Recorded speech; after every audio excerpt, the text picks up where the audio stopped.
Take 88. Hello.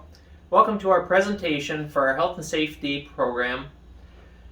This presentation is on the workers' 3 rights. By Justin Donovan and Brian Welch.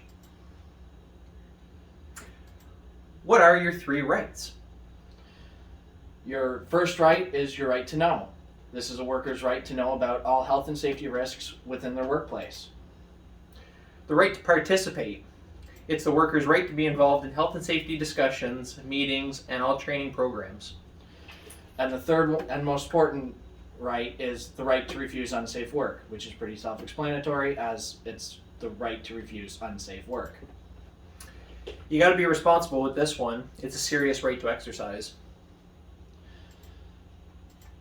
Not knowing your rights can have serious consequences to your health and your safety. You can suffer from such things as injuries, infections, sickness, loss of limbs, loss of sight, loss of hearing, permanent health issues, and death.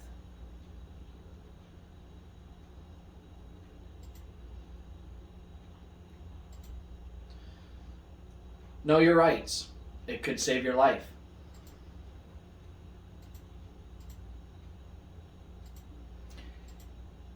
Here we have an incident analysis. It was from the Christmas Eve swing stage collapse on the December 24th, 2009. Only one of the 5 men on the swinging platform survived the collapse. If one of the 5 men had realized how dangerous the job was and the fact that what they were doing had become so dangerous, perhaps that all 5 of them would still be alive. This incident is just one of several examples that happens every day in the workplace due to many employees' lack of knowledge of their 3 rights as workers.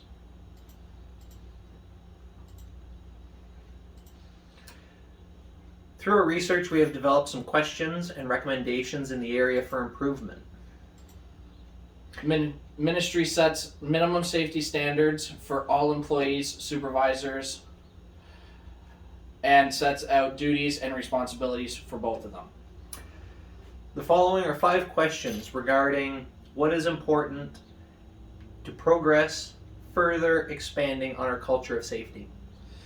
These questions raise the point of the quality of minimum standards and ask if this minimum standard is enough. So the first question is, why is more effort not made towards worker health and safety training? Beyond making an employee aware of the minimum safety standards or actually formally training them on their safety standards. The Ministry of Labour in Ontario requires that all workplaces covered by the Occupational Health and Safety Act must put up a health and safety work poster and a copy of the Occupational Health and Safety Act.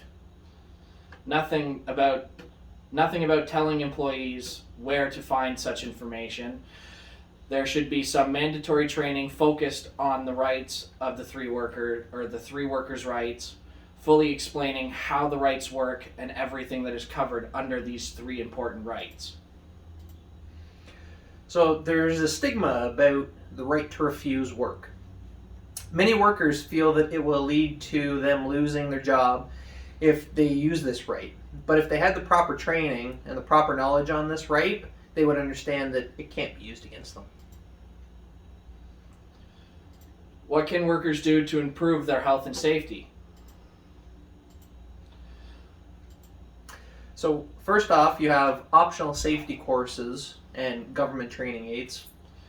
There are many other options for training that an employee can get if they do on their own terms, like on their own time. So there's multiple health and safety training websites that give training modules that one can do to improve their knowledge of the health and safety in the workplace. Websites like Compliance Training Online, Anderson College, and Workers Health and Safety Center all have online courses that a worker can complete on his own time. Now, of course, the downside to these is that the worker must pay for them out of his own pocket. His or her. Another question that we came up with was, why is health and safety not being implemented sooner in high schools? So it seems to us that the Ministry of Education does not place enough value on training young workers. In 2015, many of the injured young workers aged 15 to 19 years old were food counter attendants and kitchen helpers. So this statistic points to a severe lack of knowledge when it comes to safety for these workers. Pressure and desire to perform leads many workers to place themselves in harm's way to fulfill their duties. So while employers do their best to promote safe work environment, minimum safety standards are not enough, nor do they give enough time to teach the importance of the 3 workers' rights.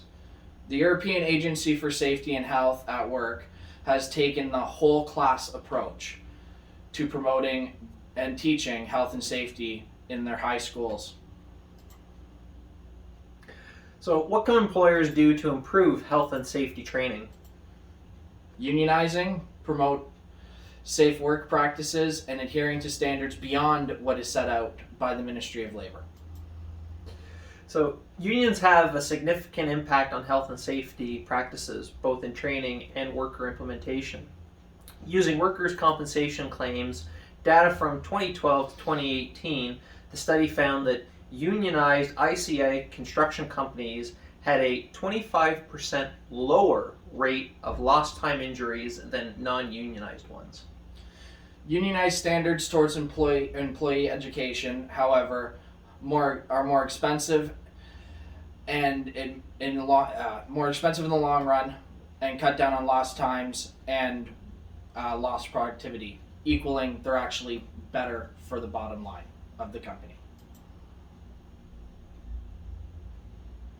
So what happens to youth and new workers that are starting at a job? They get hurt more often than their more experienced counterparts due to their lack of knowledge and experience in the workforce.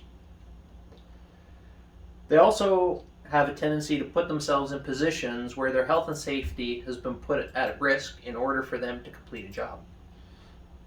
Lack of safety concerns can be focused on the job at hand, not correctly conducting risk assessments and not knowing what they are doing is dangerous, such as not consulting MSDS sheets or WMIS for proper protocols when dealing with hazardous materials. Also, they're not using the proper PPE. Conclusion and our final thoughts. Education and awareness with regards to health and safety, combined with the workers' 3 rights, work by reducing worker injury, lost time productivity, and workplace insurance claims. Together with the current province-wide standards, it is felt that as such recommendations touched on this presentation are taken towards health and safety, education, and workers' rights. Workplace injuries, close calls, severe accidents, and even deaths can be severely reduced and can be a thing of the past. When workers know and exercise their rights, they are doing their due diligence to become better and safer employees.